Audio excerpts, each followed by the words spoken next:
Bonsoir. L'être humain à la recherche de repères qui le rassurent et surtout en fixant les paramètres de sa personnalité et de son destin, lorsque ces éléments lui semblent hors de portée, s'ouvre aux astres. Alors pourquoi aujourd'hui assistons davantage à un regain de l'astrologie? Pourquoi nous nous intéressons davantage aux prévisions et aux prédictions de l'astrologie? Dans un instant, nous aurons des ébauches de réponses à ces différentes interrogations.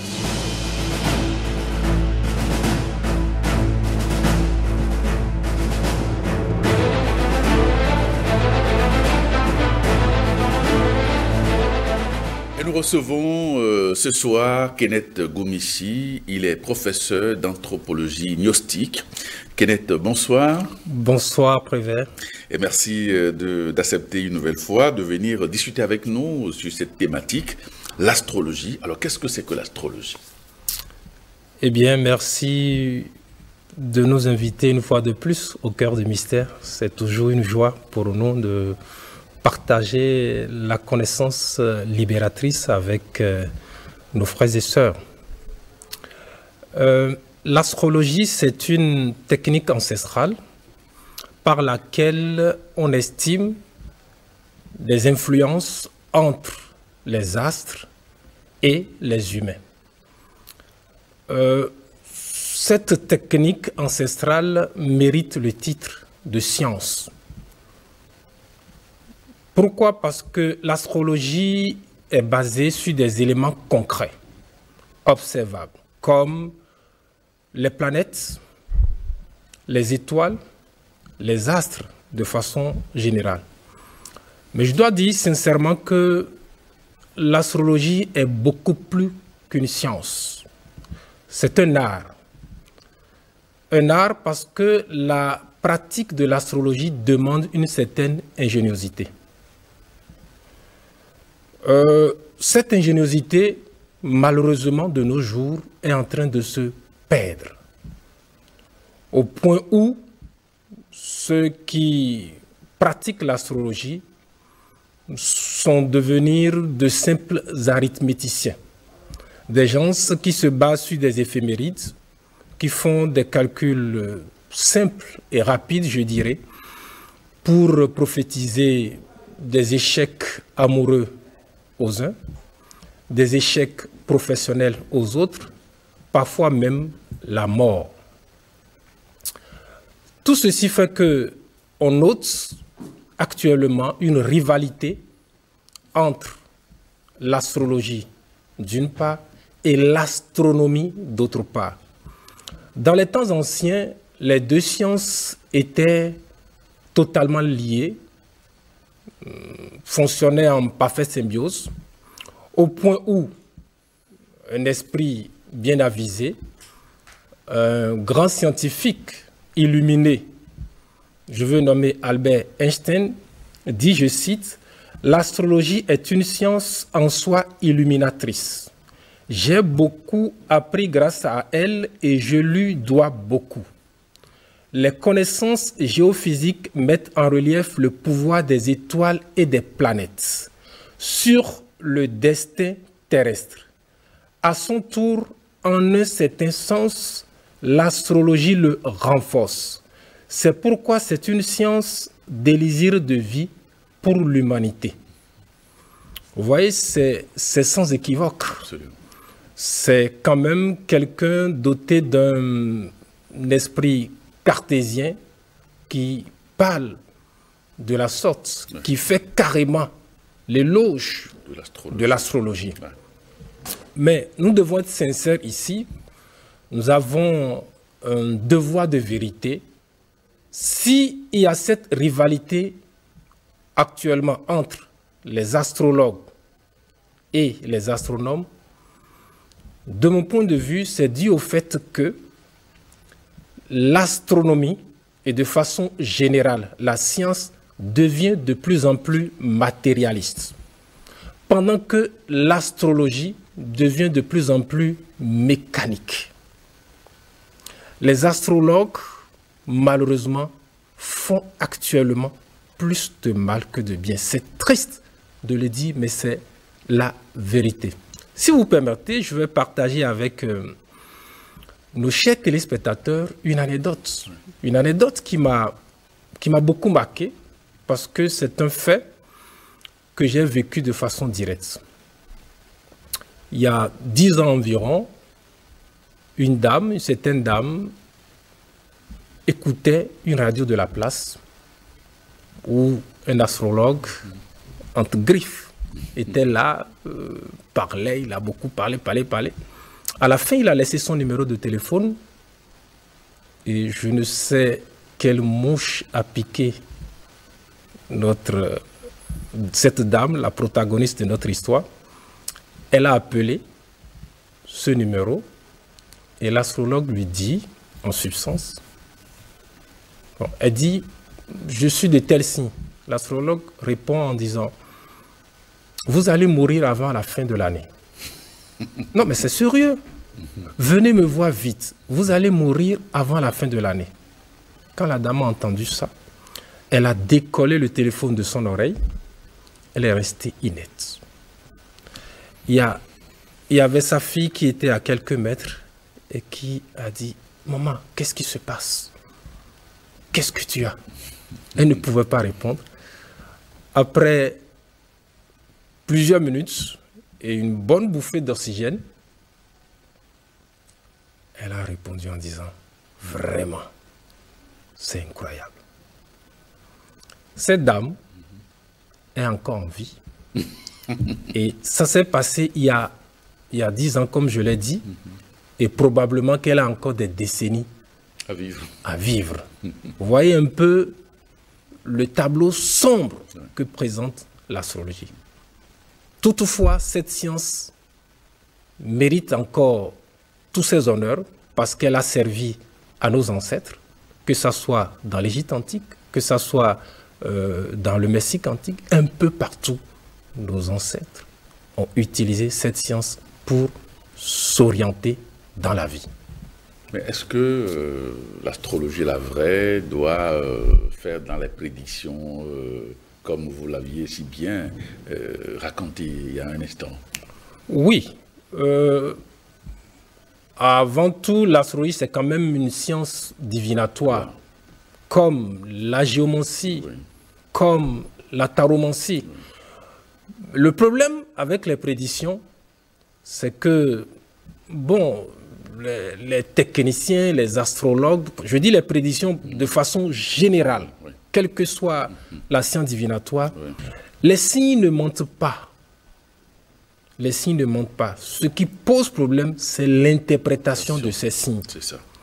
Et le vénérable Maître Samuel Anvers dit, quelqu'un peut avoir dans son thème astral, dans sa carte du ciel, des carrés, des oppositions qui sont les aspects négatifs les plus redoutés et pourtant réussir brillamment sa vie. Ce que les astrologues arithméticiens oublient, c'est que derrière chaque astre, il y a une intelligence divine.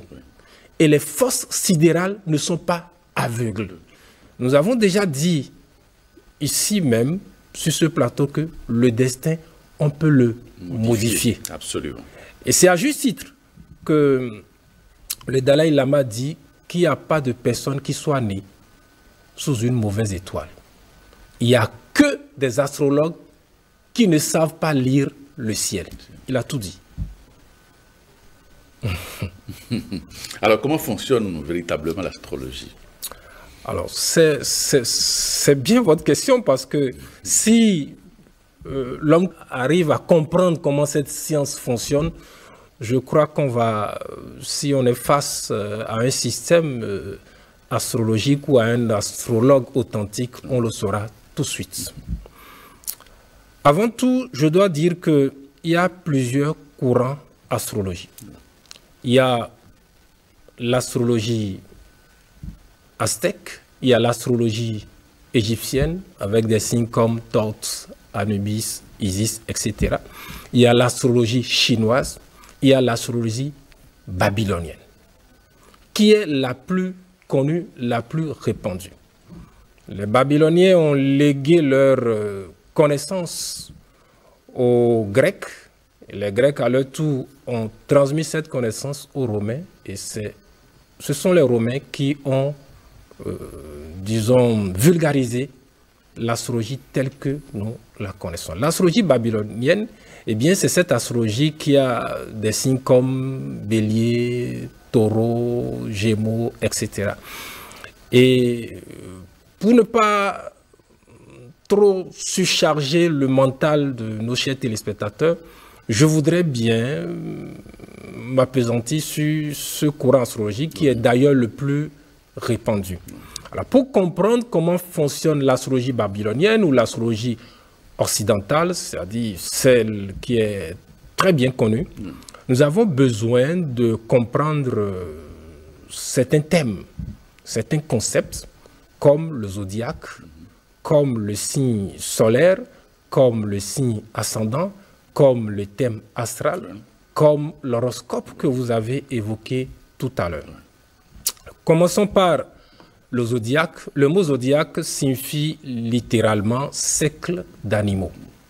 Parce que vous aurez remarqué que tous les signes, à l'exception de ceux qui sont gouvernés, régis par la planète Mercure, présentent soit des animaux, soit des êtres hybrides, mi-animal, mi-homme. C'est intéressant d'y réfléchir parce que aujourd'hui, il y a des gens qui pensent que si je suis taureau, bon, c'est normal que je sois gourmand. Parce que le taureau est gourmand. Si je suis bélier, c'est normal que je sois colérique. Or, l'astrologie nous montre nos caractères psychologiques qui relèvent de notre nature inférieure. Et nous devons les dépasser. Revenons au zodiaque lui-même. Le zodiaque est donc un cercle de 360 degrés qui entoure le Soleil, la Lune, toutes les planètes. Ce cercle est composé de 12 constellations. Une constellation, c'est un ensemble d'étoiles. Et à ces constellations, maintenant, on fait correspondre des signes astrologiques. Il faut faire la nuance entre les constellations et les signes.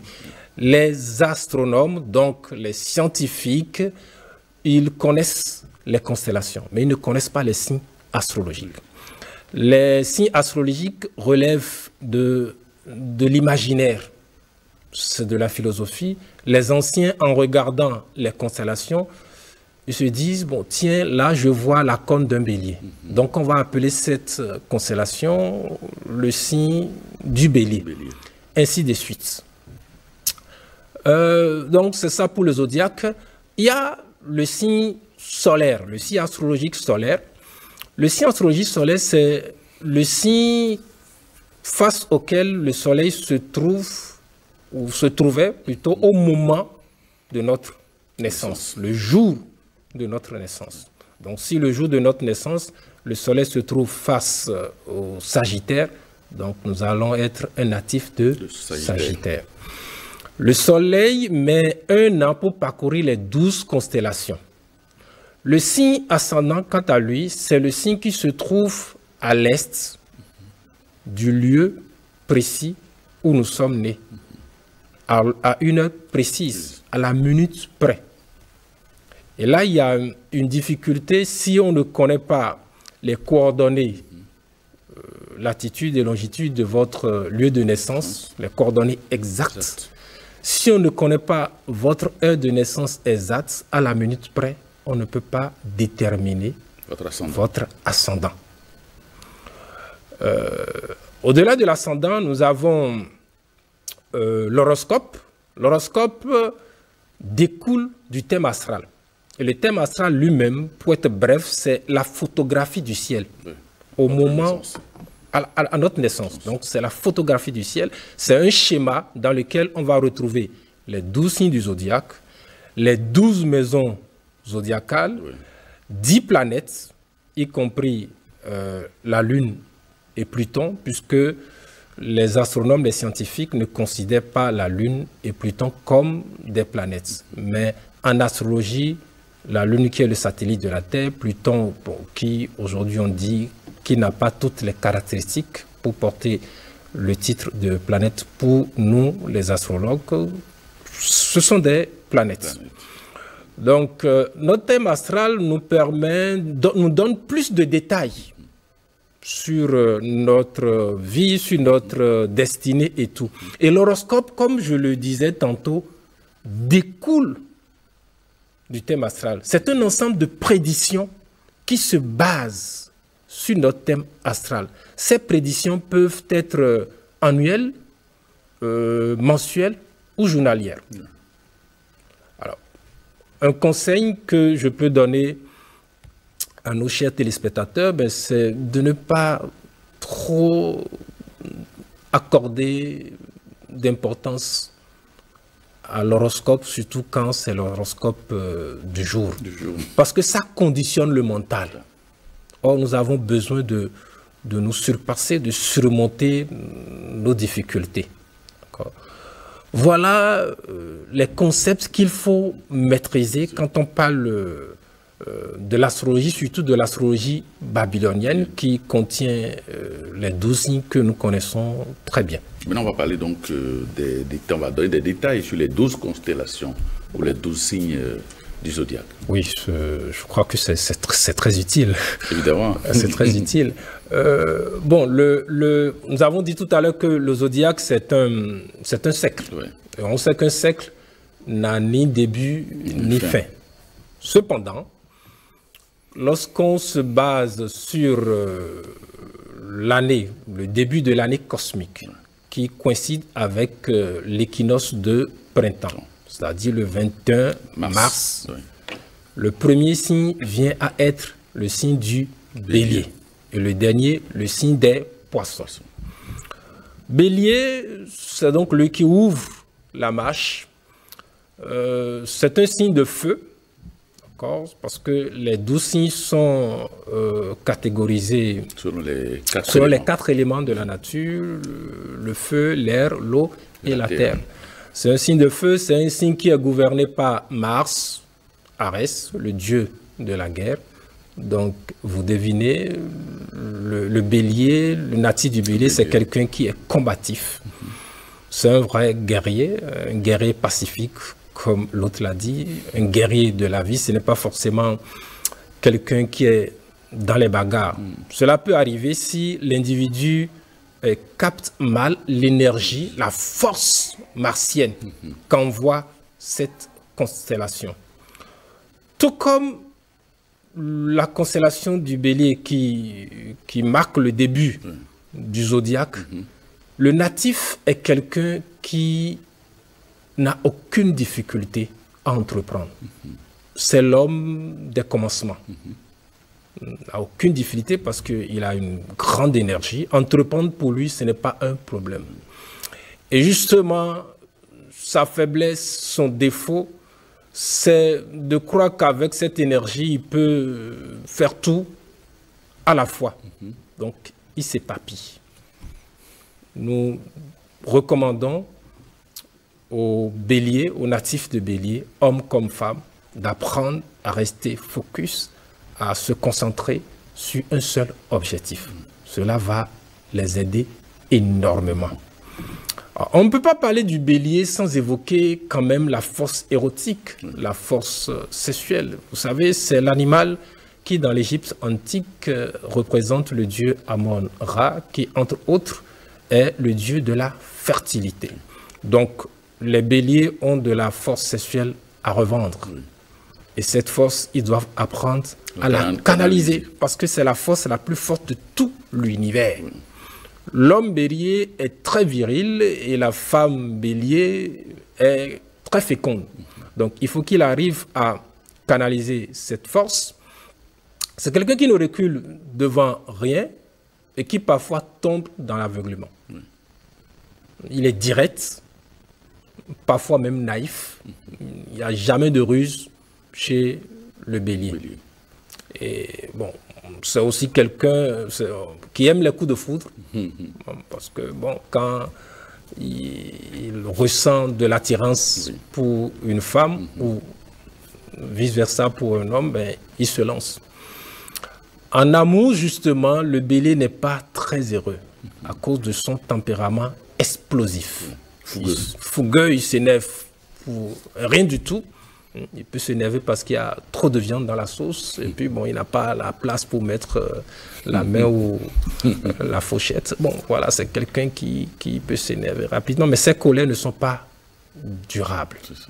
Voilà ce que nous pouvons dire brièvement sur le bélier. On va passer maintenant au deuxième signe. On passe au deuxième signe, le taureau, qui est un signe de terre, d'accord, et qui est gouverné par Vénus, la planète de l'amour, de la beauté.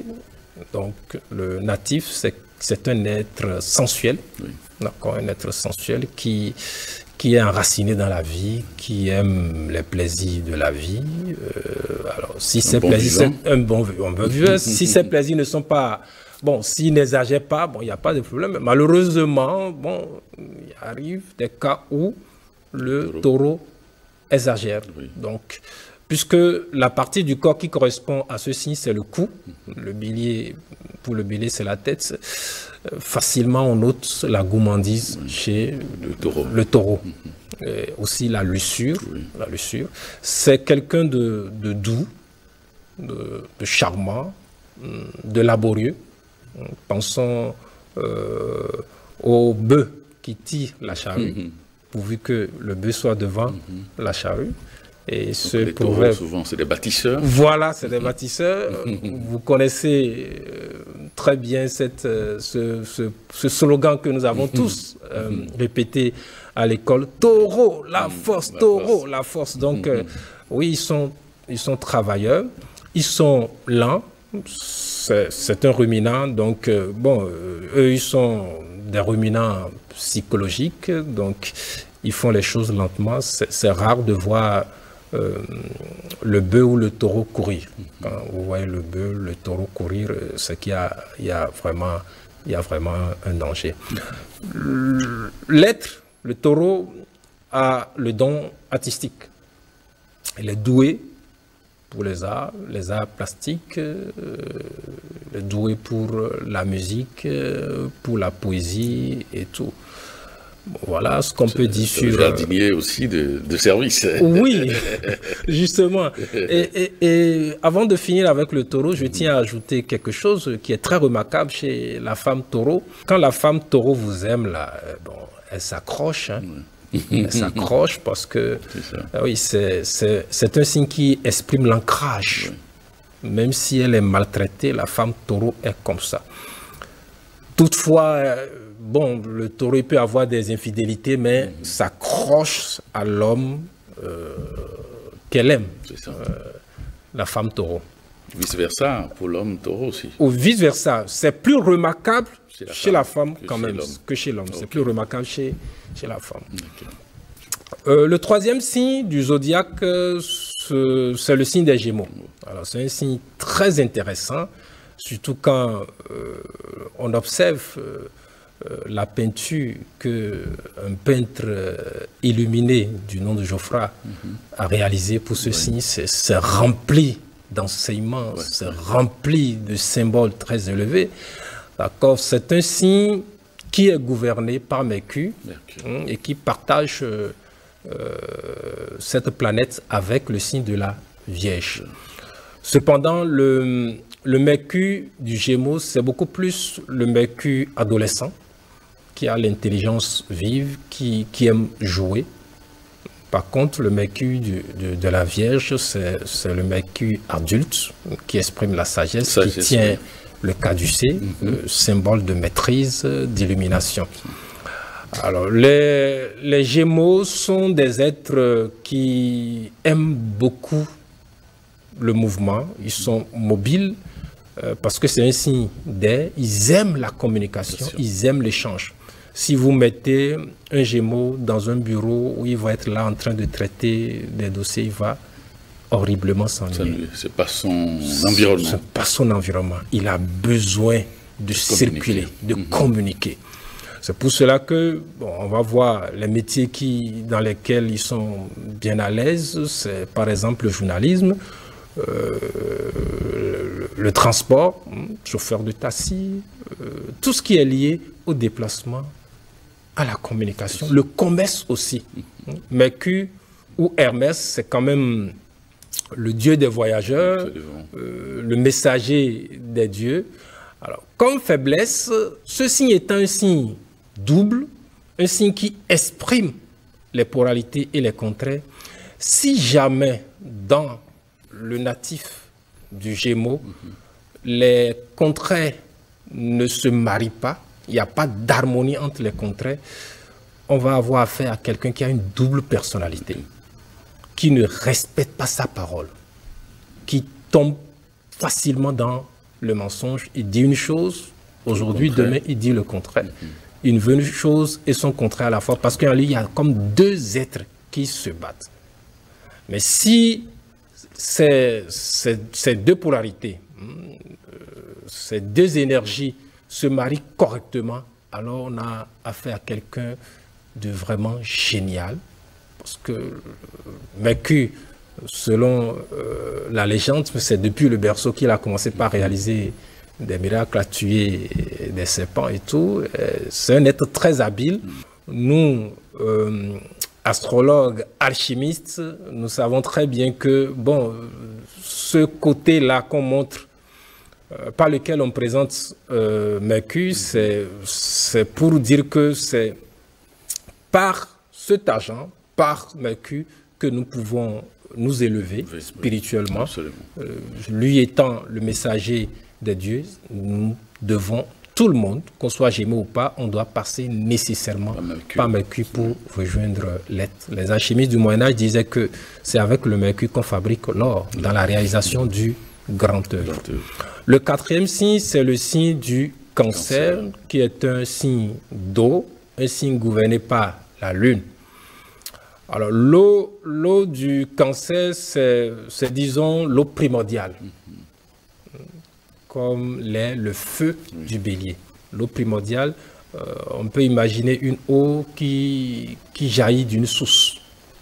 Ce qui fait que ben, le natif va être quelqu'un qui va avoir une relation privilégiée avec l'élément eau, avec la mère, c'est-à-dire la maman, et aussi avec sa patrie. Il est très attaché à la famille, à sa patrie. C'est le genre de personne qui, de son vivant, va dire ben, si je meurs à l'étranger, faites tout pour m'enterrer sur ma terre natale. Il est très attaché. C'est l'une de ses faiblesses, c'est l'attachement. Alors, l'image symbolique de ce signe, c'est le crabe. Oui. Et nous savons que le crabe, quand il attrape quelque chose avec sa pince ou ses pinces, il tient ça vigoureusement. Il préfère perdre sa patte que de lâcher prise. Donc, s'il y a un travail psychologique très intéressant que le Cancer doit faire, c'est d'apprendre à lâcher prise. C'est un être qui a peur du monde, qui se sent vulnérable, donc qui cherche tout le temps à se protéger, à se rassurer. Passons au cinquième signe, qui est le signe du lion. D'accord, le lion dit que c'est le roi du zodiaque, parce que le lion exprime la vitalité, la noblesse, d'accord, la maîtrise. La maîtrise, c'est un signe très important qui est lié aussi à la justice. À la justice, on parle souvent des lions de la loi. Vous remarquerez que depuis les temps anciens, le trône des rois, des monarques est décoré par la figure du lion. Et même sur le plan purement spirituel, quand nous lisons les évangiles, par exemple, on dit que Jésus, c'est le lion de la tribu de Juda. Les Védas présentent Krishna comme le lion parmi les animaux. Siddhartha Gautama Sakyamuni, le Bouddha, on dit qu'il est le lion de la tribu des Sakya. Ali, le gendre de Mahomet, on le présente comme le lion d'Allah. Bref, le lion exprime la maîtrise, l'élévation. l'élévation à tous ces niveaux. C'est un être qui aime briller. Briller comme l'or qui est son métal. Quel que soit son corps de métier, le milieu dans lequel il est, il cherche toujours à se démarquer, à se montrer. Et c'est justement là qu'il y a son plus grand défaut, l'orgueil. Parce que dans sa quête, dans son désir d'atteindre le sommet, il se fout, excusez le terme, du mal qu'il peut faire aux autres, à son entourage. Mais c'est quand même quelqu'un de très mystique qui a le sens de la justice, qui est généreux, qui est intuitif et qui arrive quand même à pardonner facilement. Il peut rentrer dans une colère folle, mais il pardonne facilement. Il est magnanime, comme on le dit. Alors, le signe suivant, c'est le signe de la Vierge. Le second signe, gouverné par Mercure. J'ai dit tantôt que le Mercure de la Vierge. Donc, de la Vierge, c'est, oui, le Mercure de la Vierge, c'est le Mercure adulte qui a la sagesse, parce que, oui, normalement, chez le natif, on va avoir beaucoup d'organisation. C'est un être qui est consciencieux, qui est méthodique, d'accord. Cependant, il y a deux types de vierges. Il y a la vierge sage, la vieille folle, et la vierge folle. D'accord. Les qualités que je viens d'énumérer, c'est les qualités qui vont à la vierge sage. Donc, c'est possible que quelqu'un soit, un natif de vierge soit mal aspecté et manifeste tout le contraire de ce que nous sommes en train de dire là. C'est un grand serviteur. Le vierge. Le vierge. Le signe natif de vierge. De vierge. Son mot-clé, c'est « je sers ». C'est un grand serviteur. C'est quelqu'un qui joue parfaitement les seconds rôles, sans s'en plaindre. C'est le genre de collaborateur dont les patrons ont du mal à se séparer. Parce qu'il, justement, ne cherche pas à se mettre en vue, ne cherche pas à prendre le devant. Ça ne les dérange pas du tout de jouer le second rôle. Et donc, oui, ce sont des serviteurs, des gens qui savent analyser. Donc, ils sont doués pour les sciences, ils sont doués pour tout ce qui demande de l'investigation, de la réflexion, de la profondeur. Alors, donc, c'est ce que nous pouvons dire brièvement sur le Vierge. Passons maintenant à la Balance, le signe de Balance. La Balance est un instrument, comme nous le savons tous très bien, de mesure, d'équilibre. Ainsi, le natif va tout le temps chercher le juste milieu dans tout ce qu'il fait. Il cherche l'harmonie, c'est l'homme des concessions, c'est l'homme des compromis, c'est l'homme des négociations, c'est un bon diplomate. Il cherche toujours l'équilibre dans tout ce qu'il fait. Et bon, ça présente quand même une certaine faiblesse parce que c'est quelqu'un qui n'aime pas du tout susciter la peine chez ses semblables. Ce qui fait qu'il a du mal, il ne sait pas dire non à l'autre. Ainsi, il est malheureux, généralement, dans sa vie sentimentale, parce que, bon, la vie sentimentale, on sait que bon, parfois il peut y avoir des clashs, des incompréhensions, et même si c'est douloureux, on doit apprendre parfois à dire non. Balance n'arrive pas à le faire, il a du mal à faire des choix, à prendre une position qui est tranchée. Il cherche toujours ce juste milieu. C'est un signe qui est gouverné par Vénus, donc c'est quelqu'un quand même. Et là, le Vénus de la Balance, ce n'est pas le Vénus avec beaucoup de générosité, de charme chez le Taureau. Donc c'est beaucoup plus dans le mental, dans sa psychologie. C'est quelqu'un de raffiné, quelqu'un qui a de l'habileté à joindre les deux bouts, comme on le dit, à gagner son pain quotidien. Donc, c'est ce qu'on peut dire sur la balance. Le signe qui suit, c'est le signe du Scorpion. Le scorpion, qui est un animal redoutable, mais qui, dans certaines traditions, comme chez les Égyptiens, est vu comme un protecteur. Ouais. Donc là, c'est un signe qui exprime à la fois la naissance, la mort et la résurrection. Ce signe est gouverné par Pluton, ou Hadès. Oui, la planète Pluton, ou Hadès, qui est le roi des enfers. Ceci étant, on va observer chez le natif de Scorpion, vraiment quelqu'un qui aime prendre du recul, qui n'exprime pas ses émotions, d'accord, qui est introverti. Voilà. C'est un signe d'eau. C'est un signe d'eau. Et quelle eau? Parce que eau troublante. Eau troublante, merci beaucoup. Eau troublante parce que eau qui, voilà. Oui, l'eau du Scorpion, ce n'est pas l'eau du Cancer. L'eau du Scorpion, on peut la comparer à l'eau, aux eaux stagnantes que nous avons quand il pleut. On sait qu'au fond de ces eaux, il y a de la pourriture, il y a des déchets. Voilà. Donc le Scorpion, c'est quelqu'un qui est beaucoup tourné vers l'intérieur. C'est un être qui, généralement, dans la première moitié de sa vie, n'est pas heureux. Le bonheur lui sourit dans la deuxième moitié, après 30 ans.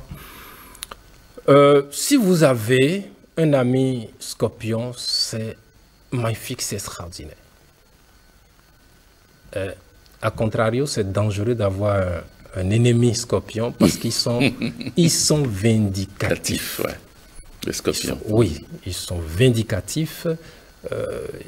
Il peut donner l'impression de vous avoir pardonné, mais il cherche toujours à rendre le coup. Voilà ce qu'on peut dire sur le Scorpion. Nous allons passer maintenant au signe du Sagittaire, d'accord, qui est le 9e signe du zodiaque. Le Sagittaire, je dirais que c'est un philosophe, un grand philosophe, pas un philosophe académicien, mais un philosophe de la vie. Un être qui est tourné vers la spiritualité. Parce que remarquons que le 9 est lié à l'arcane 9 du tarot, l'ermite, d'accord, celui qui cherche les vérités cosmiques, qui veut comprendre les mystères de la vie et de la mort, celui qui s'engage dans un voyage sans savoir où il va achever ce voyage. Le natif de Sagittaire aime effectivement les grands voyages. C'est quelqu'un qui aime les grands déplacements, qui aime les espaces, qui de toute façon, d'une manière ou d'une autre, va avoir une relation privilégiée avec l'étranger. Soit se marier avec une personne étrangère, étudier et maîtriser des langues étrangères, vivre à l'étranger, d'accord, c'est quelqu'un qui d'ouvert. D'ailleurs, la spiritualité, c'est ça. C'est un spirituel, par définition, c'est quelqu'un qui souffre à l'esprit, d'accord, qui veut aller au-delà de ce que nos sens physiques peuvent percevoir. Donc, c'est quelqu'un, puisque c'est un signe de feu, c'est quand même un signe de feu. Le Sagittaire, c'est un signe de feu. Le feu du Sagittaire ressemble un peu au feu qui couvre dans la cendre. Donc, c'est des gens qui sont quand même résistants. Quand on pense qu'ils sont, ils sont finis, ils sont morts, comme l'oiseau phénix, ils renaissent de la cendre et puis, ils surprennent parce que quand vous avez de la cendre qui est là, mais qui contient du feu, vous l'ignorez, vous mettez le doigt, ça va vous brûler. Il est autoritaire, c'est un idéaliste. C'est un idéaliste, il vise toujours des cibles très élevées. Donc tout ce qu'il fait, il cherche, c'est un perfectionniste, il cherche toujours loin, encore loin, encore loin. Son grand défaut, justement, c'est-à-dire qu'il peut passer de l'autorité à l'autocratie. Il n'aime pas, il cherche pas trop à discuter, à persuader. Il s'impose parce que c'est un signe quand même qui est gouverné par Zeus. Jupiter, le roi du panthéon gréco-romain. Donc Zeus, imaginons Zeus qui tourne, d'accord, qui envoie des éclairs depuis le ciel. C'est comme ça que le Sagittaire est. Alors le signe suivant, c'est le signe du Capricorne, un signe de terre qui est gouverné par Saturne.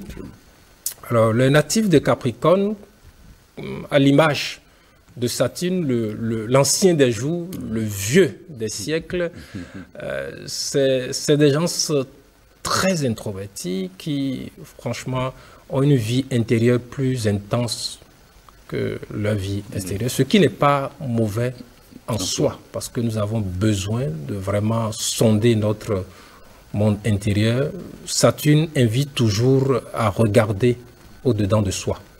Donc, si jamais il découvre et pratique la technique de la méditation, c'est des gens qui excellent dans cette science-là, qui peut vivre des états méditatifs très, très, très élevés. Ils ont le sens de la responsabilité. Ils ont le sens de la responsabilité. Avoir un père ou une mère Capricorne, c'est une très bonne chose parce qu'ils protègent la famille, ils connaissent bien leur rôle. C'est des gens qui sont effacés.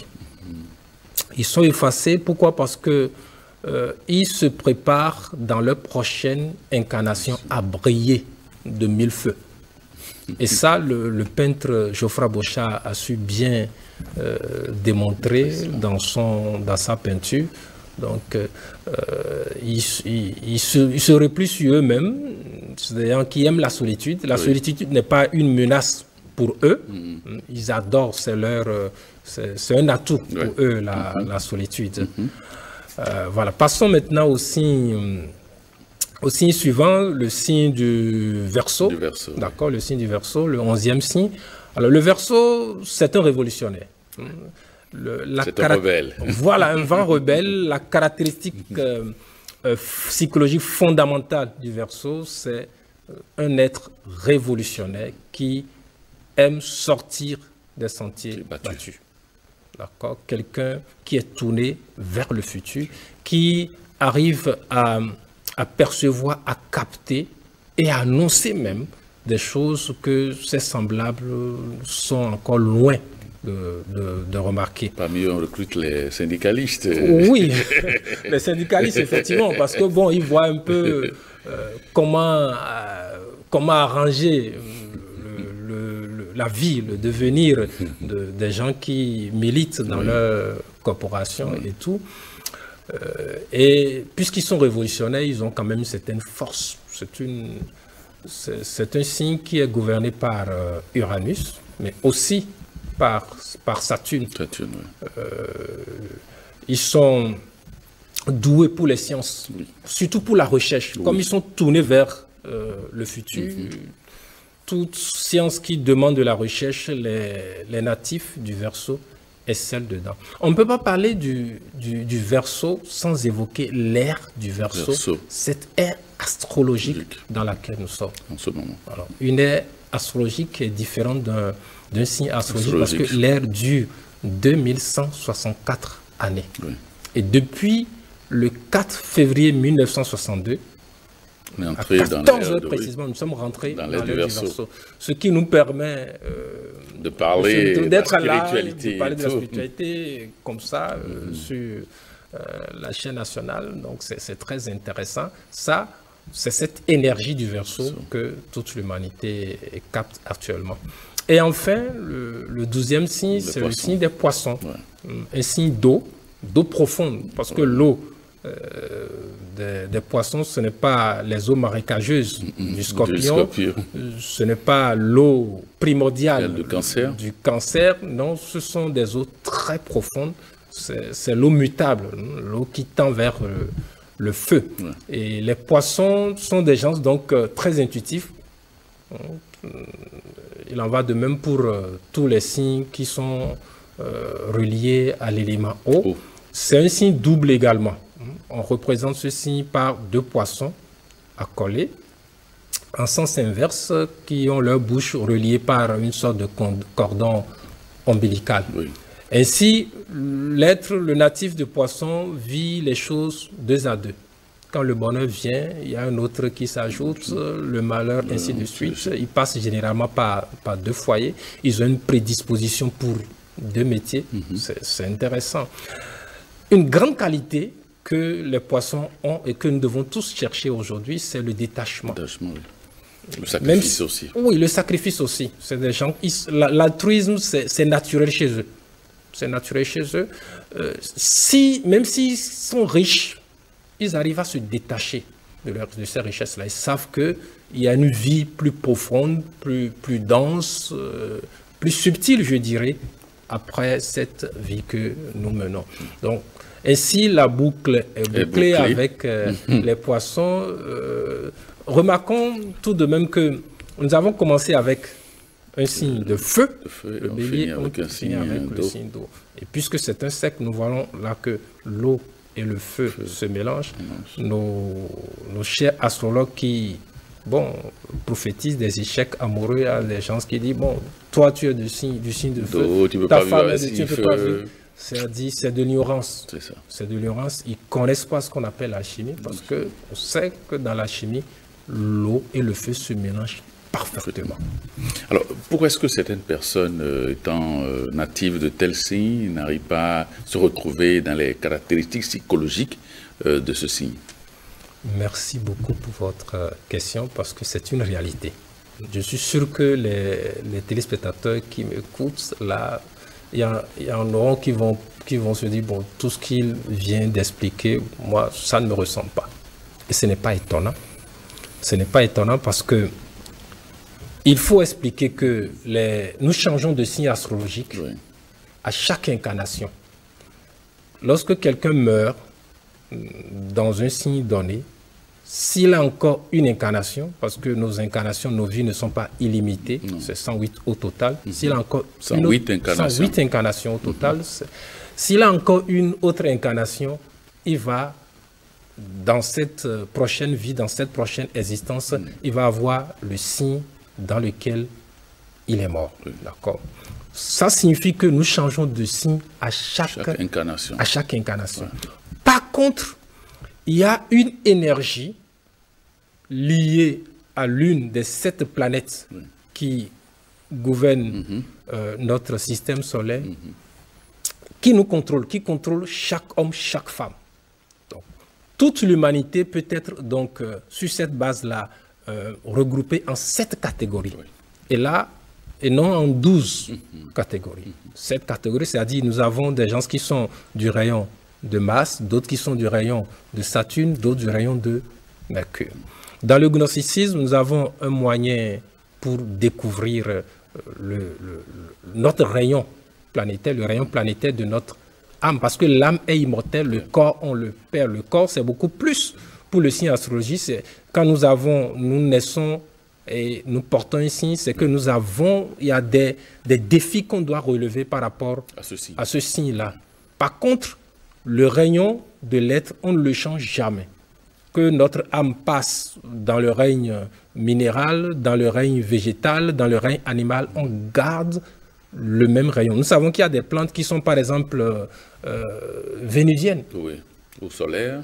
Ou solaires. Donc si l'essence qui, durant le règne végétal, a eu pour corps physique une plante vénusienne, va continuer dans les autres règnes, dans le règne animal, à rester dans ce rayon-là. Donc, il y a des gens qui sont plus impactés par le rayon de leur être que par le signe astrologique. Et si le rayon de l'être, son énergie est diamétralement opposée à l'énergie que produit le signe astrologique, ben, on ne va pas reconnaître cette personne. Si c'est quelqu'un, par exemple, qui est du rayon de Vénus, qui a priori exprime la douceur, d'accord, la beauté, le calme, et que dans cette existence, la personne est du signe bélier, on va voir que c'est quelqu'un qui est quand même calme, qui n'est pas fougueux comme les béliers le sont généralement, parce qu'il est beaucoup plus impacté par le rayon de son être. C'est l'une des énigmes de l'astrologie que malheureusement beaucoup n'arrivent pas à percevoir, parce qu'en termes d'horoscope, de thème astral, il arrive souvent, c'est plutôt le contraire qui est rare, de voir 2 jumeaux donc qui sont nés le même jour, la même heure, la même minute pratiquement, mais qui ont un destin totalement différent. C'est-à-dire la question karmique n'est souvent pas prise en compte dans la façon dont on pratique l'astrologie de nos jours. C'est ça. Voilà ce qui explique les différences. Les gens ne se reconnaissent pas dans les caractéristiques de leur signe. Voilà. Mais par contre, au niveau de l'ascendant, oui, c'est là où on a les précisions. Oui, justement, l'ascendant vient compléter le signe solaire. Oui. L'ascendant vient compléter. L'ascendant va nous renseigner sur notre personnalité. Sur notre personnalité. Et c'est bien parce qu'il arrive des fois où on va beaucoup plus montrer les caractéristiques de notre ascendant plutôt que celles de notre signe solaire. Mais on parle de plus en plus de 13e signe. Qu'est-ce qu'il en est? De l'info ou bien de l'entorse? Oui, non, ce n'est pas, ce n'est pas de l'entorse parce qu'effectivement, dans cette ceinture zodiacale, il y a une 13e constellation. Il y a 13e constellation bien remarquée, bien connue à la fois par les astronomes et les astrologues. Alors, 13e constellation ne signifie pas 13e signe, parce que tout à l'heure, nous avons fait la nuance entre une constellation et un signe. Mais bon, même dans le rang des astrologues, il y en a qui déjà tiennent compte de cette 13e constellation, d'accord, et cette 13e constellation, il faut le préciser, le Soleil la parcourt du 29 novembre au 18 décembre. Donc, ce signe-là, cette constellation, pardon, s'insère entre le Scorpion et le Sagittaire. Si on tient compte de cette 13e constellation, eh bien, beaucoup de natifs de Sagittaire vont devenir ce 13e signe qu'on appelle Ophiuchus, le serpentaire. Bon, mon avis personnel à ce propos, c'est que, regardons, le zodiaque lui-même, c'est un cercle. C'est comme un serpent qui se mord la queue. Et le 13e signe, la 13e constellation, pour être rigoureux dans le langage, c'est un serpent, donc le serpentaire. Pour moi, c'est une autre représentation du zodiaque lui-même.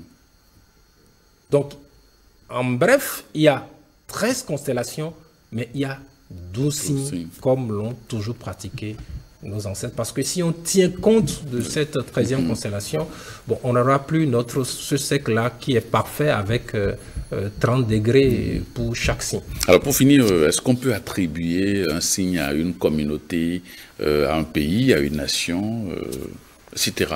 Oui.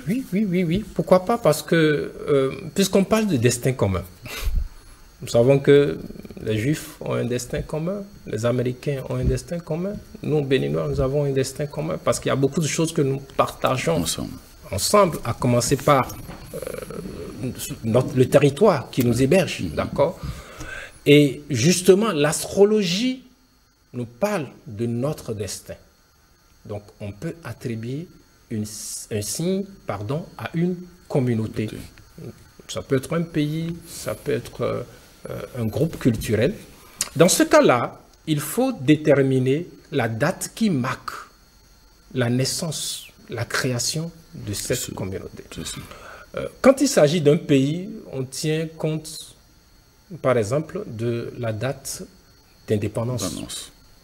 Alors, soit un peu concret, ici au Bénin, nous savons que 1er août 1960, le 1er août 1960, c'est notre date d'indépendance. Donc, la République du Bénin est du signe Lion. Et avec les explications que nous venons de donner tout à l'heure, nous allons voir que le Béninois lambda exprime quand même les caractéristiques qui sont liées du lion. Parce que le Béninois aime briller. D'abord, le Bénin, même, c'est un tout petit pays, quand même, qui brille. Merci, Kenneth Goumissi. Je rappelle que vous êtes professeur en anthropologie gnostique. Merci d'être passé dans cette émission. C'est moi qui vous remercie. Merci infiniment. C'est à la fin de ce numéro de votre émission Au cœur du mystère. On se retrouve très, très prochainement.